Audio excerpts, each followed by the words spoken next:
Recently in a coaching session, my student had asked, what do these options do? It's a very good question, especially if you've not used Studio One much or you're newer to the game. So let's take a look at those specific features and see what they do and the ones that I like to use the most. Now, before we hop in completely, what you're going to see in Studio One is my mix template for Studio One.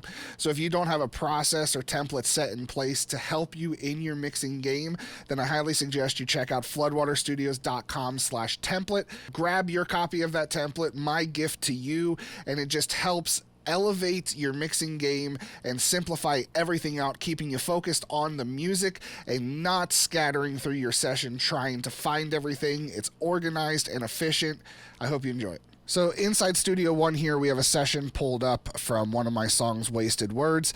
Let's take a look at these options and what they have to offer within Studio One. So the first one, simply your pointer, your arrow. You can click around, it highlights and selects the sections of audio that you're looking at.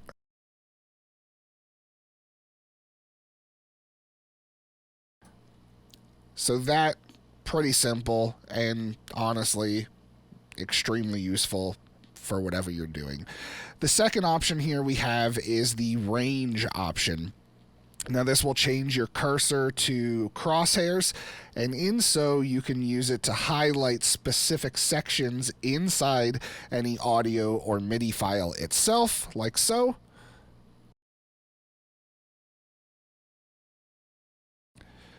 So you can focus on certain sections. Maybe you're looking to mute that section out. Maybe you're looking to chop everything up and go to edit all that fun stuff, but it just allows you to select that for whatever purpose you need. Now the second option after the arrow here is our split tool. Now the split tool is exactly what it sounds like. It turns your cursor into a knife and it will split wherever you're at. So you can think of it more in the past when we used to record to tape, and by we, I mean people back then. I never recorded to tape, but when you would record to tape and you needed to make an edit, you had to cut the tape and then tape it together and go through that process. This is kind of the digital version of that, where you can start chopping things up, moving things around, and really edit exactly how you want to, mix and produce exactly how you want to in real time. And it's as simple as we'll take these acoustic tracks wherever your cursor's at, it cuts it right there and creates a new section. So you can edit this section independently from the first, and it just gives you some versatility, especially if you have like big lead-ins into recording sections. We pull this out here and you can see there's a lot of time before I start singing. So you could drag this over, or you could use your cut tool and just chop it off right there.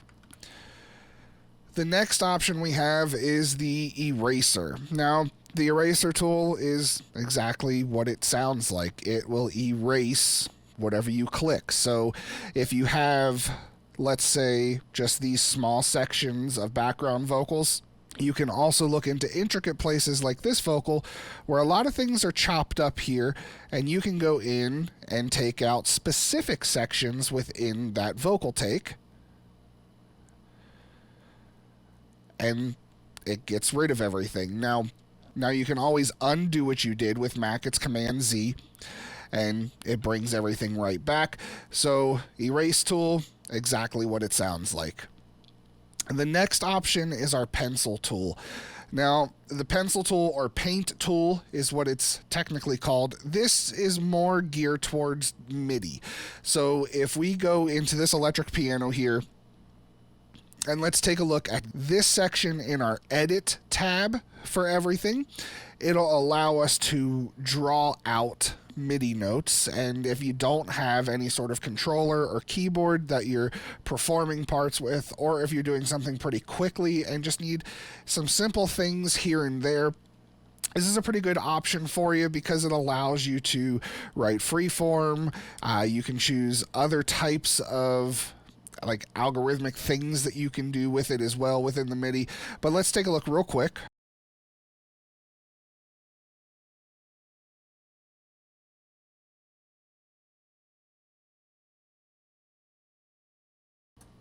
So you can see it just allows you to go in and write out those notes as you need them.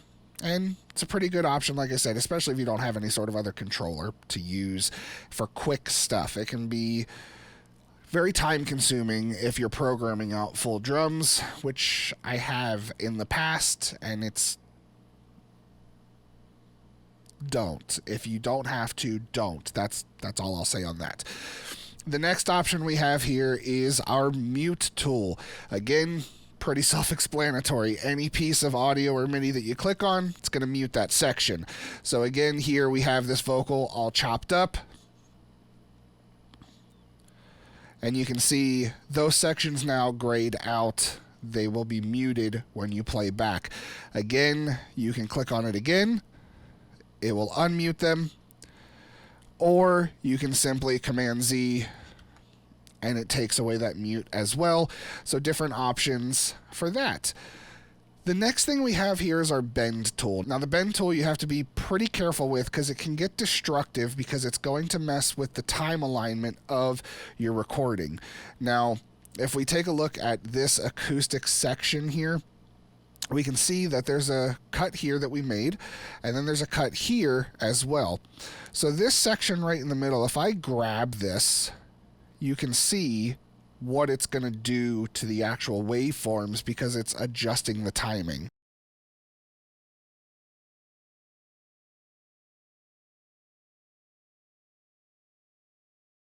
So you can see as I pulled it out, everything's starting to stretch on the right-hand side.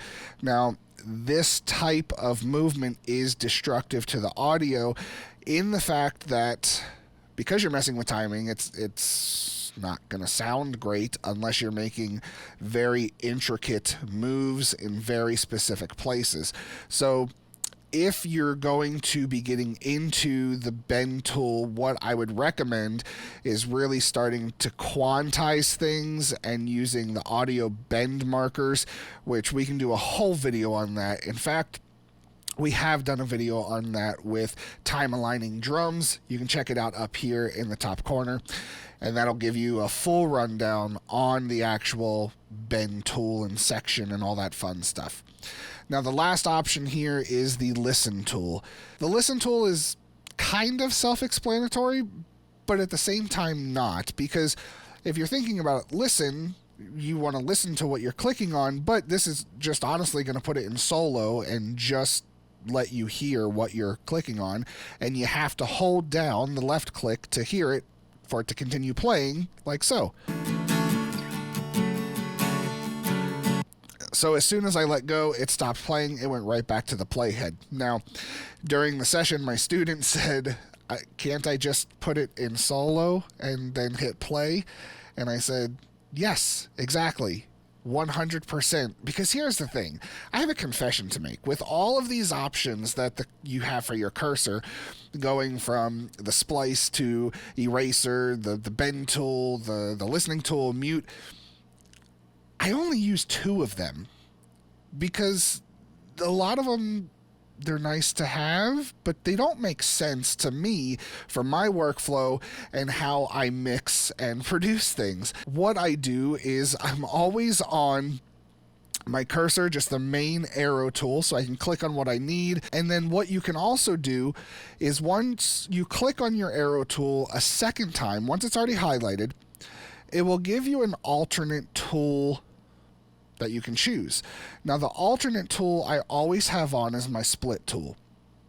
And you can see that with that little blue line underneath there. So if I would change it to eraser, you'll see it move over. Paint, you'll see it move over. I always have it on the split tool. And for Mac users, simply if you hold Command, you'll see that cursor just change to the split tool. With that there, I can now make cuts as I need to, move things around as I need to. those are the only two that I use, because if I'm going to mute something, I normally use a hotkey for that. If I'm going to erase something, I just hit backspace or delete and it erases it. If I'm going to listen to something, I'm just going to put it in solo and hit play. So trying to run up here and grab which tool I'm looking for, I can do everything kind of right on the keyboard and right on my controller as well. So I hope this video helps you guys out in the different options that Studio One has, and hey, they may work perfectly for you and your workflow and your style of mixing and production. Like I said, for me, I use two of them and it works perfectly fine. I have no issues because everything else that it offers, I have other ways to accomplish that, and that's the beauty of Studio One. There's not one way to do hardly anything. You always have options. Let me know what you guys think about this down in the comments section. Again, if you're looking for a free Studio One mix template, head to floodwaterstudios.com/template, grab your copy today, and just really elevate your mixing game, keeping things organized and your mind on the music and not the software itself. I hope you guys have a great day. Like and subscribe if you haven't already. And over here, YouTube thinks you're going to like this video, so you might as well watch it and have fun. Until then, go record something. See ya.